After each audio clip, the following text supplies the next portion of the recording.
பத்திரிகை நண்பர்களுக்கு எங்களுடைய அன்பார்ந்த வணக்கத்தை தெரிவித்துக் கொள்கின்றோம். சகோதர சகோதரிகளே, ஒரு துயரமான நேரத்தில் அந்த பத்திரிகையாளர் சந்திப்பில் நாம் அமர்ந்து கொண்டிருக்கின்றோம்.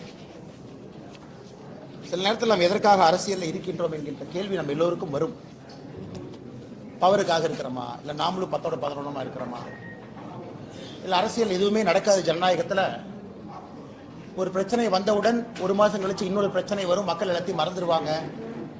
ஆனால் கொஞ்ச நேரம் பேசாமல் இருங்கண்ணே, சேர்ல உட்காருங்கண்ணே, கொஞ்ச நேரம் பேசாமல் சேர்ல உட்காருங்க. ஒரு பிரச்சனை வந்தவுடன் ஒரு மாதம் கழிச்சு அடுத்த பிரச்சனை வரும், இதை மறந்துட்டு அடுத்த பிரச்சனைக்கு போயிடும். அப்புறம் பாரதிய ஜனதா கட்சி ஏதாச்சும் கையில் எடுத்ததுன்னா ஹிந்தி திருப்புன்னு சொன்னாங்கன்னா அதை ஒரு மாதம் நாங்கள் ஹிந்தி திருப்பு இல்லைன்னு சொல்லுவோம். வடக்கு தெற்குன்னு சொன்னாங்கன்னா ஒரு மாதம் நாங்கள் வடக்கு தெற்கு இல்லைன்னு சொல்லுவோம். பாதி நேரத்தில் நானே என்னை இந்த கட்சியினுடைய தலைவராக கேட்டிருக்கேன், உண்மையாலுமே நம்ம தமிழ்நாட்டில் அரசியல் தான் பண்ணிட்டு இருக்கோமா? நாம செய்யக்கூடிய அரசியல் மக்களுக்கு பயன்படுதா, இல்ல சித்தாந்தம் சித்தாந்தம் என்று தொங்கிக் கொண்டு ஏதோ ஒரு விஷயத்தை பேசிட்டு இருக்கிறோமான்னு பல இடத்தில் நானே எனக்கு கேள்விகள் கேட்பேன். இன்று காலையிலிருந்து எனக்கு நான் கேட்கக்கூடிய கேள்விகளில் முக்கியமான கேள்வி, நான் அரசியலே தொடர வேண்டுமா என்கின்ற கேள்வி. தமிழகத்துல பட்ட பகல்ல ராஜ்பவன்ல இருந்து 1.5 கிலோமீட்டர் தொலைவில் அண்ணா யூனிவர்சிட்டிக்குள்ள ஒரு பில்டிங்க்கு பின்னாடி, அதுவும் குறிப்பாக இந்த கிறிஸ்துமஸ் இரவு எல்லோரும் பேட்ரோல்ல நைட்டு வந்து மாஸ் இருக்கு, ஸ்பெஷல் மாஸ் எல்லாம். 2 குழந்தைங்க ஸ்பெஷல் மாஸுக்கு போயிட்டு வர்றாங்க, போகணும்னு நினைக்கிறாங்க, அந்த இடத்துக்கு போகணும்னு நினைக்கிறாங்க. அந்த குழந்தைகளை எந்த அளவுக்கு கொடூரமாக சித்திரவதை செய்து எதற்காக ஒரு பெண்ணாக இந்த பூமியிலே பிறந்தோம் என்று சிந்திக்க வைக்கும் அளவுக்கு ஒரு கொடூரமான செயல் சென்னையில் நடந்திருக்கிறது. அது வழக்கம் போல அது அரசியல் ஆயிடுச்சு. அதனால் பாரதிய ஜனதா கட்சி இதை வன்மையாக கண்டிக்கின்றோம் என்று சொல்வதை விட எங்களுடைய அரசியல் பாதையை தீர்மானிக்க வேண்டிய தருணமாக இந்த நிகழ்வை நான் பார்க்கின்றேன், கருதுகின்றேன். தமிழகத்தில் பெண் குழந்தைகள், பெண்கள் பாதுகாப்பா இருக்காங்களான்னு கேட்டீங்கன்னா நிச்சயமா இல்லை. அவர்கள் மீது நடக்கக்கூடிய குற்றங்கள் ஒரு நாள் அதிகமா தான் இருக்கு, எப்பவுமே குறையில்லைங்க.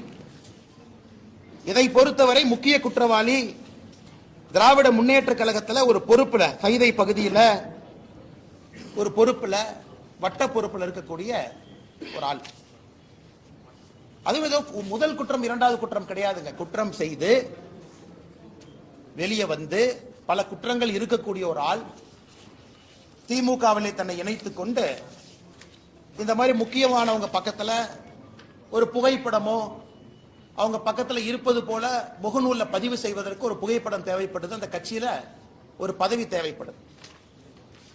இது போன்ற அமைச்சர்கள் கூட நின்று ஏதோ போட்டோக்கு போஸ்ட் கொடுத்தாங்க, நாங்க என்ன செய்யறோம் திமுக சொல்லீங்க.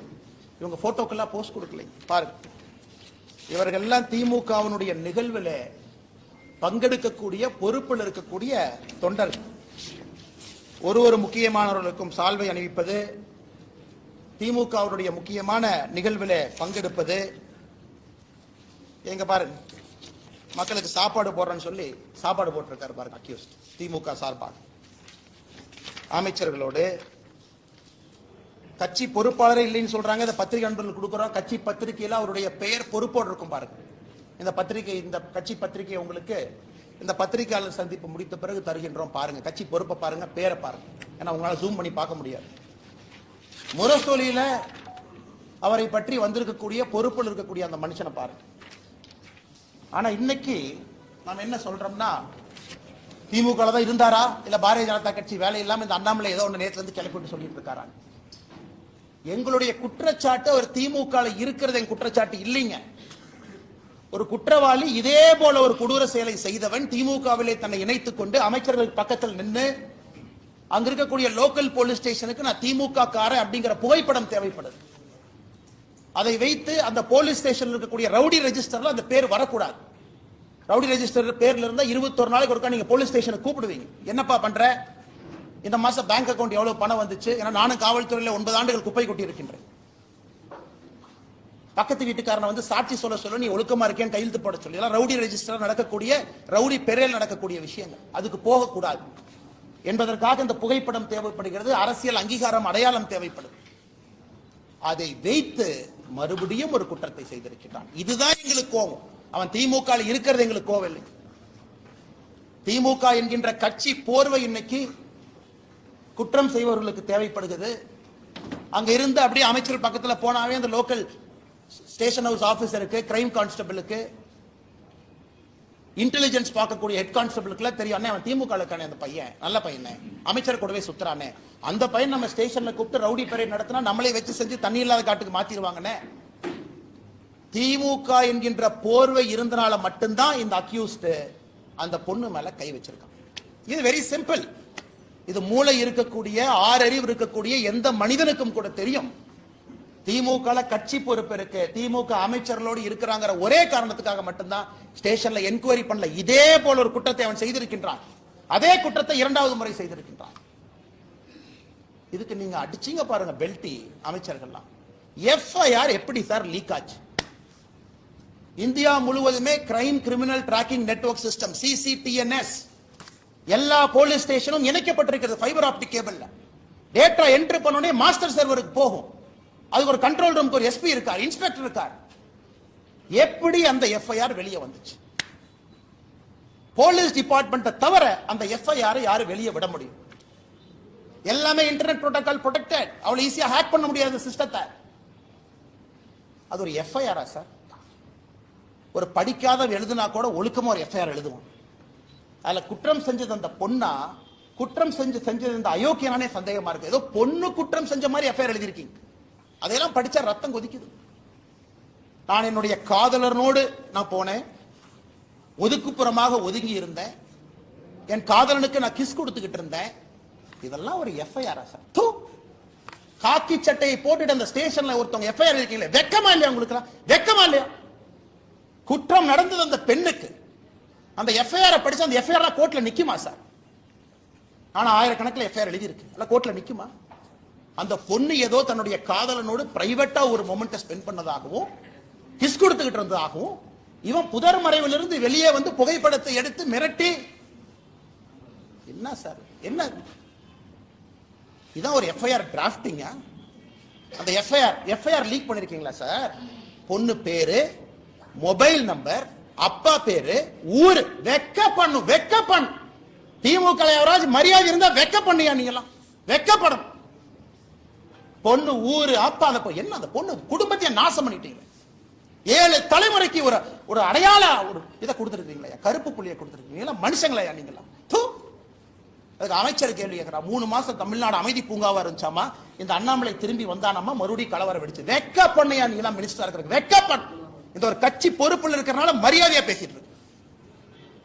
தேசிய கட்சியினுடைய மாநில தலைவர் இந்த வெங்காய பொறுப்புல இருக்கிறார், அதனால மரியாதையா பேசணும்னு சொல்லி கொடுத்தனால மரியாதை கொடுத்து கூட்டலாம் பேசிட்டு இருக்கு. வீதிக்கு தனி மனிதனா வந்தா வேற மாதிரி இருக்கும். நான் பேசுறது பிரதமர் மோடி அவரை ரிஃப்ளெக்ட் பண்ணுங்கறதுக்காக ரொம்ப அமைதியா நாகரிகமா பேசிட்டு இருக்கு. வெக்கப்படணும். திமுக இருந்தா நான் சொல்லியா? திமுக பொறுப்புல அவன் இருந்தனாலதான் போலீஸ் ஸ்டேஷன் அவனை செக் பண்ணல. அவனை போலீஸ் ஸ்டேஷன்ல செக் பண்ணாதனாலதான் அவன் தைரியமா வெளியே வந்தான். அவன் தைரியமா வெளியே வந்து அந்த எஃப்ஐஆர் படிச்சா ரத்தம் கொதிக்கல. நமக்கு ரத்தம் கொதிக்குது. என்ன எஃப்ஐஆர் டிராஃப்ட் பண்ணிருக்கீங்க? என்ன எஃப்ஐஆர் டிராஃப்ட் பண்ணி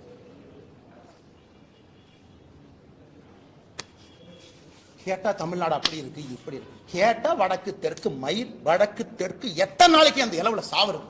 எத்தனை நாளைக்கு சாவறது? 60 வருஷமா வடக்கு தெற்கு. நாளைக்கு காலையில் இன்னும் ஆரம்பம் பண்ணுவாங்க திமுக. டாக்ஸ் கொடுக்கல, மயிர் கொடுக்கல, மட்டை கொடுக்கல. அது உட்காந்து காலங்காத்தால பிரஸ் மீட்ல வேலை இல்லாம நானும் பேசிட்டு இருப்பேன். இவ்வளவு கொடுத்தோம், இவ்வளவு டாக்ஸ் அளந்து கொடுத்தோம், இவ்வளவு அள்ளி கொடுத்தோம். மக்கள் பிரச்சனை யாராச்சும் பேசுறோமா ஐயா? தமிழ்நாடு அரசியல மக்கள் பிரச்சனை பேசுறோமா? காரி துப்புரமா இருக்கு அரசியல், காரி துப்புரமா இருக்கு.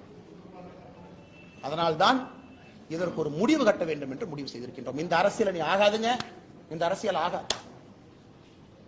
ஆனால் மாநில தலைவராக, இந்த கட்சியினுடைய தொண்டனாக நான் ஒரு சங்கல்பம் எடுத்துட்டேன். ஐயோ கட்சினா வந்து ஆர்ப்பாட்டம் பண்ணுவாங்க. எத்தனை ஆர்ப்பாட்டம் பண்றியா? சென்னையில் ஆர்ப்பாட்டம் பண்ண போனா முன்னாள் ஆளுநர் அரெஸ்ட் பண்ணி உள்ள வச்சிருக்க நாயை பிடிக்கிற மாதிரி பிடிச்சு. மாநிலத்தினுடைய துணைத் தலைவர் கருணாகராஜன், எங்களுடைய சகோதரர், எத்தனை டைம் பாரதிய ஜனதா கட்சி எத்தனை டைம் அரெஸ்ட் பண்ணுவீங்க? நாங்க எங்களுக்கு தனியா எங்களுக்கு வீட்டுக்கு ரோடு போடுன ஆர்ப்பாட்டம் பண்றோமா? இல்ல எங்க வீட்டுக்கு தண்ணி சிறுவாணி தண்ணி வரலின்னு ஆர்ப்பாட்டம் பண்றோமா? கைது பண்ணி நைட்டு 11:30 வரைக்கும் டாய்லெட் இல்லாத மண்டபத்தில் பார்த்து அடைச்சி வச்சு எத்தனை சித்திரவதை தொண்டாங்க பண்ணி அனுப்பிப்பாங்க. அதனால இன்னி உங்களுக்கு இந்த ஆர்ப்பாட்ட வேலையெல்லாம் இல்லை. இன்னிலிருந்து நாங்க வேற மாதிரி தான் உங்களை டீல் பண்ண போறோம். நாங்க ஆர்ப்பாட்டம் பண்ண கலெக்டர் ஆபீஸ்க்கு வருவோம். எங்க ஆளு எல்லாம் காலங்காத்தால 8 மணிக்கு கிளம்பி வருவாங்க. நீங்க அப்படியே ஒரு 1000 போலீஸை போட்டு நாய் பிடிக்கிற மாதிரி 2 பேர்த்த பிடிச்சிட்டு போலாம். நாளையிலிருந்து ஆர்ப்பாட்டம் அப்படி கிடையாது. ஒரு வீட்டுக்கு வெளியே ஆர்ப்பாட்டம் நடக்கும். நீ 10,000 போலீஸ் இறக்கியா பாத்திரலாம்.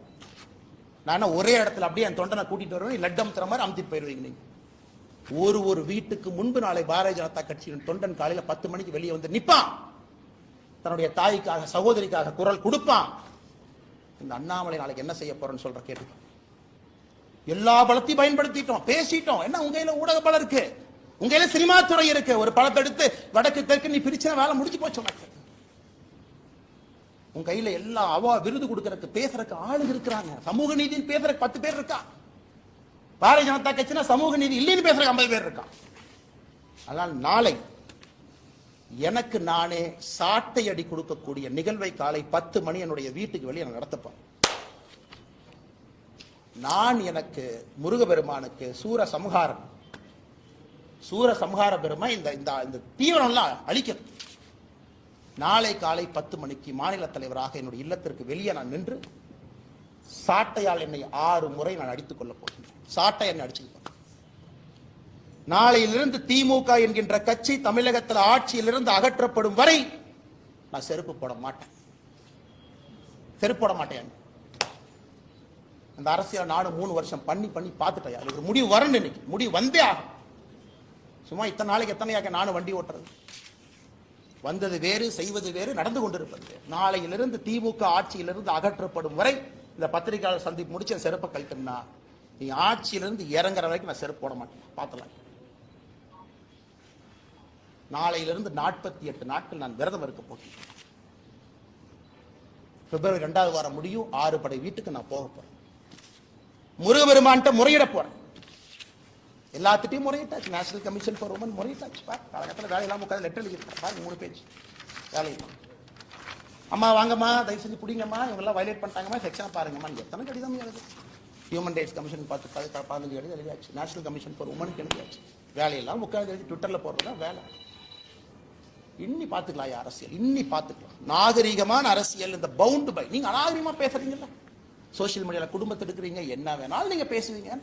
கேட்டா அப்படியே கட்சி போறவைக்குள்ள ஒளிஞ்சுக்குவீங்க. நாளையிலிருந்து என்னுடைய அரசியலும் அப்படித்தான் இருக்கும். இந்த மாநில தலைவர் கட்டுப்பாடு, இனி ஆரோக்கியமான அரசியல், விவாதம், மரியாதை. அதெல்லாம் எதுக்கு மரியாதை கொடுக்கணும்? எதுக்கு மரியாதை கொடுக்கணும்? பெண்களுக்கு குழந்தைகளுக்கு பாதுகாப்பு இல்லாத ஒரு மாநிலத்தில் எதுக்கு உனக்கு மரியாதை கொடுக்கணும்? எதுக்கு மரியாதை கொடுக்கணும்? அரசியல் கட்சியில நீ மரியாதை வெங்காயம்லாம் கிடையாது.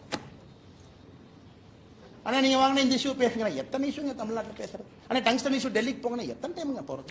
ஆனா மீத்தேன் பிரச்சனை ஆச்சுன்னா டெல்லிக்கு போங்கன்னா எத்தனை டைம் போறது? எத்தனை போறது? வேற வேலை இதேதான் வேலைங்க. அதனால் நாளை எனக்கு நானே சவுக்கடி காலை 10 மணிக்கு என்னுடைய இல்லத்திற்கு வெளியே நான் கொடுத்துக் கொள்கிறேன். பாரதிய ஜனதா கட்சியினுடைய எந்த தொண்டனையும் இது நீங்கள் செய்ய வேண்டாம் என்று நான் அன்போடு சொல்லுகின்றேன். நீங்க யாரும் செய்ய, வீட்டுக்கு வெளியே வந்து நிற்க வேண்டியது உங்களுடைய கடமை. ஒரு சகோதரியோடு சகோதரனோடு அவர்களோடு நாங்கள் இருக்கின்றோம் என்று உணர்த்த வேண்டியது நம்முடைய கடமை. தீய சக்தி அழிக்கப்பட வேண்டும். தமிழகத்தில் அழிக்கணும், வேற வழி இல்லைங்க. வழி இல்லை. படிக்கிறோம் பாருங்க. எத்தனை கேங்ரேப், எத்தனையா பண்ணுவீங்க, என்னையா பண்ணுவீங்க? தெரியாம கேட்கிறேன். 14/8/2024 gang rape of an woman accused யாரு? கவிதாசன். என்ன நடத்தினா? Udhayanidhi Stalin fan club Orathanadu. 2/1/2023 youth wing of DMK sexual assault of woman police constable. லட்சணத்தை பாருங்க. விளங்கி 22/3/2022 gang rape of 22-year-old woman in Virudhunagar after blackmailing her ஒரு வீடியோ. பாருங்க, எல்லாம் பாருங்க. கேட்டா கட்சி அப்படி யாருமே இல்ல, எல்லாம் பொய் சொல்றாரு. அண்ணாமலை வந்ததுக்கு அப்புறம் இது வேலை இல்லாமல் செய்யறாரு. ஆனால் பத்திரிகை நண்பர்களே, வேறு வழி எங்களுக்கு இல்லை. மக்களுடைய கவனத்தை ஈர்ப்பதற்கு எங்களுக்கு வழி இல்லை. இது சாமானிய மிடில் கிளாஸ் பையன் கொதிக்கணியா? மிடில் கிளாஸ் ஆள் எந்திரிக்கணும். அவன் எந்திரிக்காமல அரசியல் எந்த மாற்றம் இல்லை. சும்மா அப்படியே பேசிட்டே வண்டி ஓட்ட வேண்டியதான். 1 country 1 election, அது 1 மாசம் ஓட்டு, இது 1 மாசம் ஓட்டு, டங்ஸ்டன் ஒரு 3 மாசம் ஓட்டு, மீத்தேன் ஹைட்ரோ கார்பன் 6 மாசம் ஓட்டு. அவ்வளவுதான். நம்ம எல்லாம் மறந்துடும். எதுக்காக இருக்கிறோம், என்ன வேலை செய்யறோம். ஆனா மறுபடியும் நான் சொல்வது, நடுத்தர வாழ்வு வாழக்கூடிய நீங்க தயவு செஞ்சு வெளியே வாங்க, பேசுங்க, கேள்வி கேளுங்க. ரோட்ல வந்து நில்லுங்க, நாளைக்கு கேளுங்க. லோக்கல் எம்எல்ஏ தெரியும் உங்க ஓட்டு நீங்க போட மாட்டீங்கன்னு தெரியும். இந்த இலவச பணத்தை எல்லாம் எலெக்ஷன் அப்ப தூக்கிட்டு இப்ப எல்லாம் தூக்கி எறி.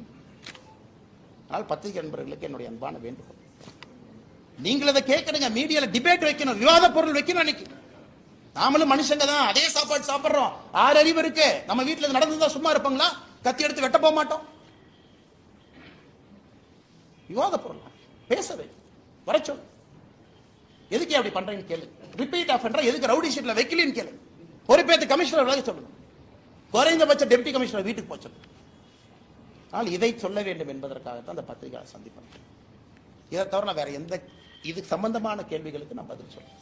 அன்னைக்கு வாங்கி இதாயிடுச்சு, கரண்ட் போயிடுச்சு, இதெல்லாம் இன்னைக்கு இல்லை. அதெல்லாம் நாளைக்கு நாளானைக்கு கரண்ட் போனது, தண்ணி இல்லாதது, டாய்லெட்ல தண்ணி வராதெல்லாம் நாளைக்கு நான் சொல்றேன். இன்னைக்கு இந்த இது சம்பந்தமாக நண்பர்கள் கேள்விகளுக்கு நான் பதில் சொல்றேன். நாம சொன்னதுக்கு அப்புறம் எடுக்கிறாங்க. NCW எழுதுனதுக்கு அப்புறம் போலீஸ் எல்லாம் பெண்ட கழுத்துக்கு எழுதி இருக்கிறோம். ஆக்ஷன் எடுங்க. ஒருத்தனையோட எப்படி வெளியே வந்துச்சு நான் கேட்கிறேன். CCTNS நெட்வொர்க்ல இருந்து வெளியே எப்படி வரும், எப்படி வந்துச்சுன்னு சொல்லுங்க.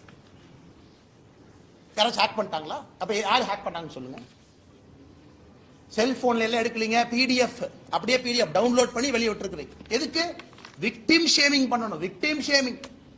இந்த பொண்ணு சரியில்லை, அதனாலதான் இது நடந்துச்சு. எத்தனை நாளைக்கு அந்த டிராமாவை தமிழ்நாட்டில் பண்ணுவீங்க? எத்தனை நாளைக்கு பண்ணுவீங்க? இந்த பொண்ணு சரியில்லாத பொண்ணு அப்படின்னு மக்களுக்கு பார்த்தா தெரியணும். காதலனாக இருக்கட்டும், காதலியாக இருக்கட்டும், 18 வயசுக்கு மேல அவங்க தனிப்பட்ட உரிமை. வெட்கி தலை குனினுங்க, தலை குனினுங்க, தலை குனி. நாம் எல்லோருமே சாமானிய மனிதர்களாக தலை குனிந்து நிற்கணும். ஏன்னா சகோதரி நம்ம மண்ணில் தமிழ்நாட்டில் அது நடந்தது. பாவம் எவ்வளவு கஷ்டப்பட்டிருப்பாங்க அந்த பொண்ணு. பாருங்க எவ்வளவு அசிங்கப்பட்டு படிச்சுப்பாங்க.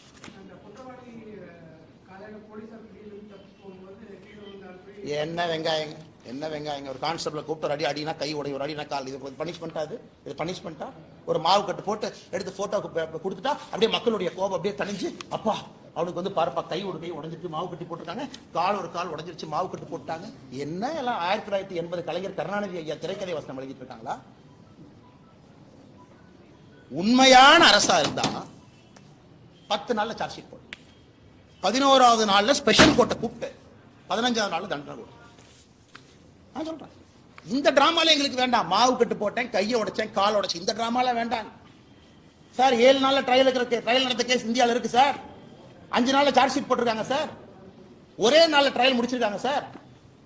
நீங்க நினைக்கிற மாதிரி 1 வருஷம் 2 வருஷம் 10 நாள்ல ஒரு சார்ஜ் ஷீட்டை போட்டு ட்ரையல் நடத்தி தண்டனை வாங்கி கொடுக்க முடியும். பண்ணீங்களா?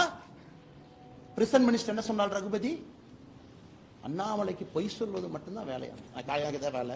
அவங்க வீட்டில் நேர்ந்து விட்டுருக்காங்க. எங்க அம்மா ரகுபதி வீட்டில் நேர்ந்து விட்டுருக்காங்க. பொய் சொல்றது மட்டும்தான் காலையில இருந்து இரவு வரை இதான் எனக்கு வேலை. ஏயா பிரிசன் துறையை கையில வச்சிருக்கிற, ஒழுக்கமா ஒரு வேலையை செஞ்சிருக்கியா? அது வரைக்கும் தெரியாம நான் கேட்கிறேன். ஒழுக்கமா செஞ்சிருக்கீங்க? எங்கள் வேலை நாயை போல தப்பு பண்ணா கொண்டு வந்து மக்கள்கிட்ட வைக்கிறதா எங்க வேலை. பதில் சொல்றது உங்க வேலை. ஆளுங்கட்சிக்கார victim shaming, victim shaming, FIR copy release, இதெல்லாம் நம்ம முறை சொல்லல. வேலையெல்லாம் எழுதினீங்களா அவன் பேரு?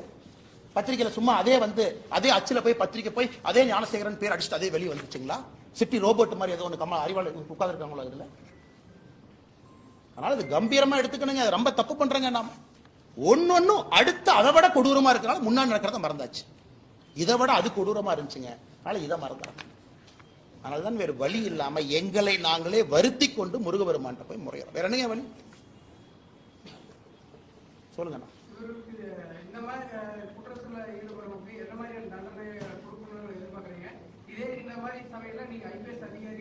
நான் சுட்டு தூக்கி வீசிட்டு போயிடுவேன் சார்.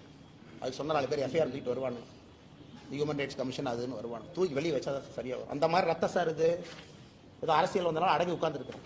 வேற வழியில கேட்டா கட்சி பொறுப்பு, தேசிய கட்சி மாநில தலைவர் எல்லாம் நீங்க பேசக்கூடாதுங்கிறாங்க. அதனால வாயை பொத்திட்டு உட்கார்ந்து இருக்கிறோம்.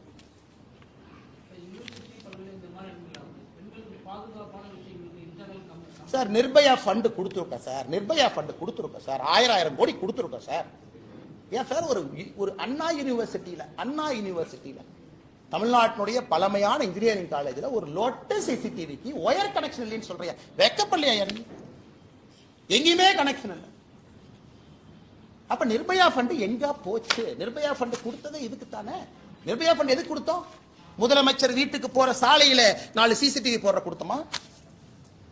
எதுக்குங்க நிர்பயா ஃபண்ட் கொடுத்தோம்? இதுக்கு தாங்க கொடுத்தோம். அடிப்படையே இல்லை. கேட்டா யூஜிசி கமிஷன் நாமினி வரணுமா? ஏன் உனக்கு அண்ணா யூனிவர்சிட்டியில சிசிடிவி வைக்கிற துப்பில்ல, நீ யூஜிசி கமிஷன் நாமினியை பத்தி பேசிட்டு இருக்க? வெக்கமால உனக்கு? வெக்கமால?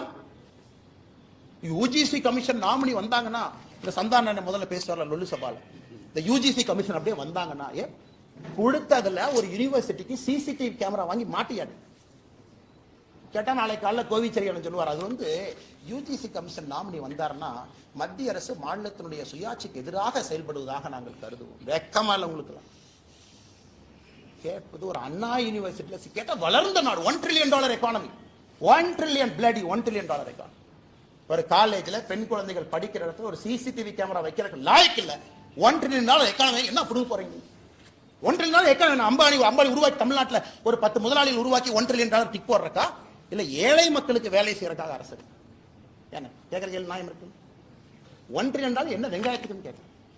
அண்ணா யூனிவர்சிட்டி சிசிடிவி வேலை செய்யாது, பஸ்ல பேருந்து ஓட்ட, மேலே ஏறினா எப்ப இடிஞ்சு விடுவோம் யாருக்கும் தெரியாது. ஆனா $1 trillion எக்கானமியை நோக்கி தமிழகம் செல்லுமா? இதை வெக்கமா இல்ல? இந்த விஷயத்தை பொறுத்த வரைக்கும் முன்பே தகவல் தெரிஞ்சிருந்தா இன்னும் ஒரு துரிதமான நடவடிக்கை எடுத்திருப்போம். 2 நாள் கழிச்சு புகார் கொடுத்திருந்தாலும் அரசு பல்கலைக்கழகம் காவல்துறையினருக்கு சிறப்பான ஒரு நடவடிக்கை எடுத்திருக்குன்னு சொல்லி வைத்திருக்கிறாங்க. அண்ணே அதுக்கு தானே சாட்டை என்ன அடிச்சுக்கிறேனே, இந்த கேள்விக்கெல்லாம் பதில் சொல்லணுமே தான் சாட்டை எடுத்து நாளை காலையில் என்னையும் அடிச்சுக்கிறேன். முன்பே பாலியல் குற்றத்திலே ஈடுபட்டு இருக்கின்றான் your honour mister education minister. ஸ்டேஷன்ல ரெக்கார்டு ஒன்று இருக்கும். இந்த கோர்ட்டு பேசின்னு ஒருத்தர் அந்த ரெக்கார்டை மெயின்டைன் பண்ணுவார். ரிப்பீட் அஃபெண்டரை பார்க்கணும், அதை ரவுடி ஷீட்ல எழுதணும். மாசம் 21 நாளைக்கு ஒருக்கா பெரேட்ல வந்து நிப்பாட்டணும். அவன் போலீஸ் ஸ்டேஷனுக்கு வந்தாலே கை கால்லாம் நடுங்கும். இந்த குற்றத்தை அவன் பண்றானா, அண்ணே அது ஒரு நாள் குற்றமா எனக்கு சந்தேகமா இருக்குனே. அந்த எஃப்ஐஆர் படிச்சு பார்த்தா அது ஒரு பொண்ணுக்கு மட்டும்தான் அது நடந்தா எனக்கு சந்தேகமா இருக்கு. அதே இடம் அதே புஷ் திடீர் என்ற உள்ளே வெளியே வந்தான் மாயாவி போல. எஃப்ஐஆர் டிராஃப்ட் பண்ணிருக்காங்க. இந்த விரச கதைகள்லாம் படிப்பாங்கல்ல, அது கூட இதை விட நல்லா எழுதுவாங்க. அதனால்தான் நான் இவ்வளவு வேகமாக செல்வதற்கு காரணம், இன்னி நாங்க அரசியலை மாத்த போறோம். நீ சித்தாந்தம் லொட்டு லொசுக்கு நார்த்து சவுத்து இதெல்லாம் நீ வேலைக்கு ஆகாது, அதெல்லாம் வேலைக்கு ஆகாது. இவ்வளவு தூரம் பேசுற நாளைக்கு காலையில் வந்து மத்திய அரசு டாக்ஸை குறைச்சு கொடுத்துட்டாங்கம்மா. நான் என்ன சொல்லுவேன், காலில இருந்து தொண்டை தண்ணி கிளிய அது ஏன் கொடுத்தோம்னா, அது டைரக்ட் டாக்ஸ் என்ன, அது இன்டைரக்ட் டாக்ஸ் என்ன, ஜிஎஸ்டி வசூல் என்ன, ஒரிசாக்கு எவ்வளவு போச்சு, குஜராத்துக்கு எவ்வளவு போச்சு, 3 மணி நேரம் பேசிட்டு நானும் படுத்துங்கிறேன், நீங்களும் படுத்துங்க. பெண்களுக்கு எதிரான குற்றங்கள் அங்கங்க நடந்துகிட்டே இருக்கு. இன்னும் இது வேலைக்காக சார், இவங்க குழந்தைய பிடிக்கணும், வேற மாதிரி அரசியல் பண்ணணும். சொல்லுங்க.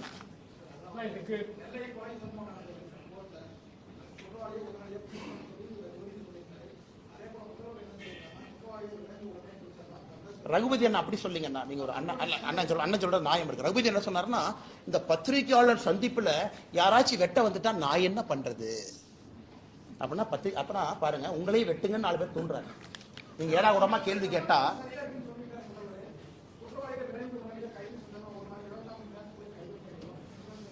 அண்ணா பப்ளிக் பிளேஸ்ல ஒருத்தர் வெப்பன் கொண்டு வர்றான். எப்படி கொண்டு வர்றான்? வெஹிக்கிள் செக்கிங் இன்ஸ்பெக்டர் எங்க போனாரு? பப்ளிக் பிளேஸ்ல வெப்பன் கொண்டு வர்றான். சரி, என்ன கேஸ்னே? ஆடு திருடின கேஸ். திருநெல்வேலியில் ஆட்டை திருடிட்டாங்க. ஆட்டை வித்ததுல வந்த லாபத்தை ஷேர் பண்றதுல பங்காளி சங்கம். பப்ளிக்ல வெப்பனை கொண்டுட்டு கோர்ட் பிரைமைஸ் வாசலுக்கு வர்றான், which is a sanctified zone. நீதிபதிகள் போறாங்க, செக் பண்ணுவாங்க, காவல்துறை இருக்கும், பாம்பு டிஸ்போசல் ஸ்குவாட் இருக்கும் இல்லையாங்க. ஒரு மாவட்டத்தில் முக்கியமான எதுங்க? எஸ்பி ஆபீஸ், கலெக்டர் ஆபீஸ், நீதிபதி ஆபீஸ், 3 தானே. அங்க உன்னால பாதுகாப்பு கொடுக்கணும். 80% of police is prevention of crime. குற்றத்தை தடுப்பதற்கு தான் 80% வேலையோ தவிர, குற்றம் செய்த பிறகு வெத்தலை பாக்கு வச்சு, அதுக்கெல்லாம் பழத்தை வச்சு, சூடத்தை பத்தி வச்சு, அண்ணே குற்றவாளி அண்ணே வாங்க. எப்படி வேலூர்ல அரெஸ்ட் பண்ணாங்க? பாரதிய ஜனதா கட்சி தொண்டை விட்டல்குமார் வெட்டியாச்சு. நான் தொண்டை தண்ணிக்கு சொல்றேன், அவங்க பஞ்சாயத்து தலைவர் தானே கொன்னது. இல்ல பஞ்சாயத்து தலைவர் ரொம்ப நல்லவர் கொண்டு. அடுத்த நான் அக்யூஸ் 2 பேரு கோர்ட்ல போய் சரண்டரா இருக்கு, நல்ல நேரம் பார்த்துட்டு இருக்கான். அதை நான் ட்விட்டர்ல போட்டோ போறேங்க பாரு, ஏன் வந்து அக்யூஸ் 2 பேர் உட்காந்து போய் பிடிச்சிட்டு வாங்க. ரகுபதி அண்ணன் பேசுறதுல ஒரு பேச்சு, அண்ணன் பேசுறது, அவர் பேசுறது ஒரு அமைச்சர் பேசுற அழகா இருக்கு.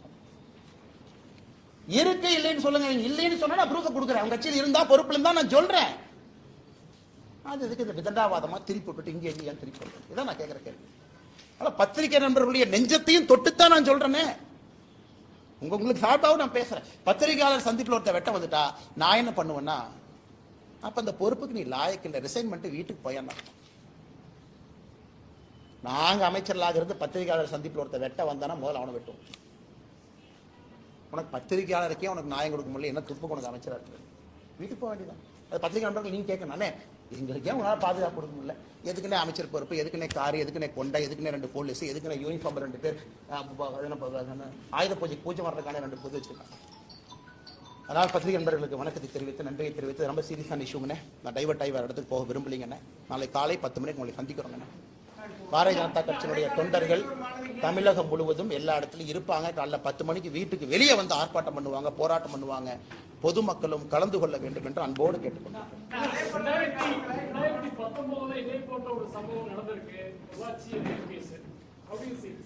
எல்லாமே தவறுதான். நான் அரசியல் வந்த பிறகு கூட்டணி கட்சி அன்னை சோப் போடுவாரு, பேச மாட்டார்.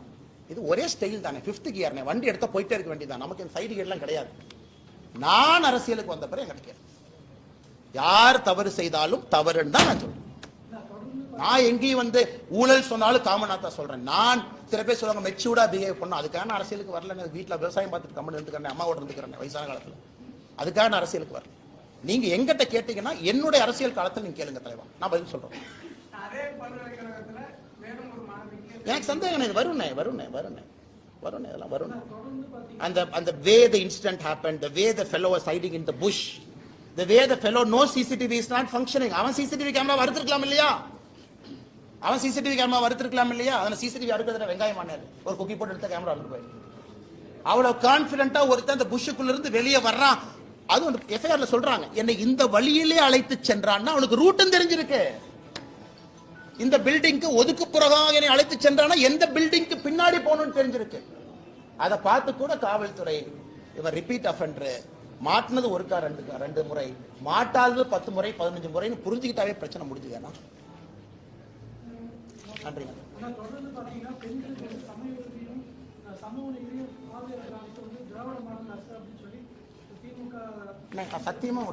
சத்தியமா கேட்கிறேன். என்னன்னே வெங்காய சமூகம் சொல்லிட்டு இன்னைக்கு பஞ்சாயத்து பண்ணிடுவோம், நீ பேசிடுவோம்.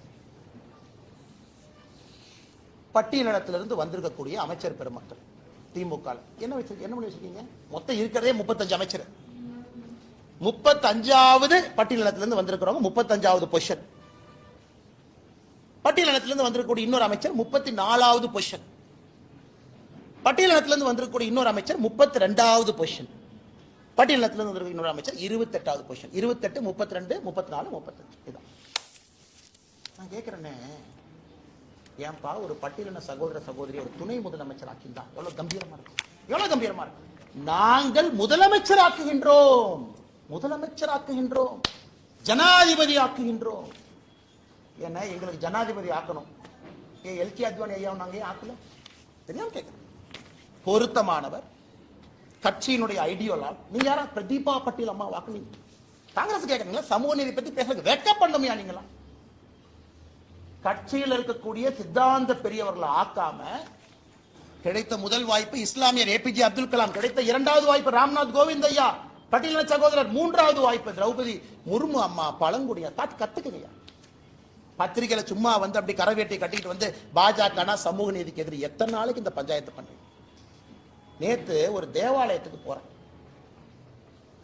ஒரு தேவாலயத்துக்கு போக விட மாட்டாங்க.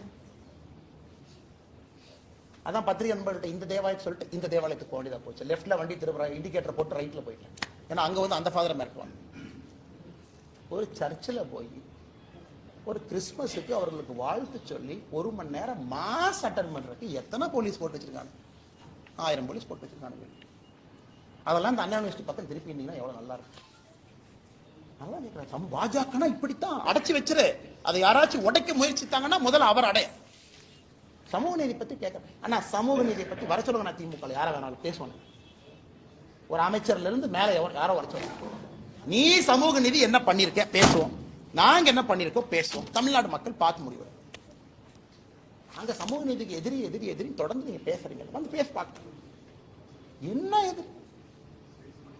தமிழ்நாட்டில் $470 மில்லியன் எக்கானமி, 500 மில்லியன் கீழே இருக்கும், $500 மில்லியன் கீழே இருக்கும்.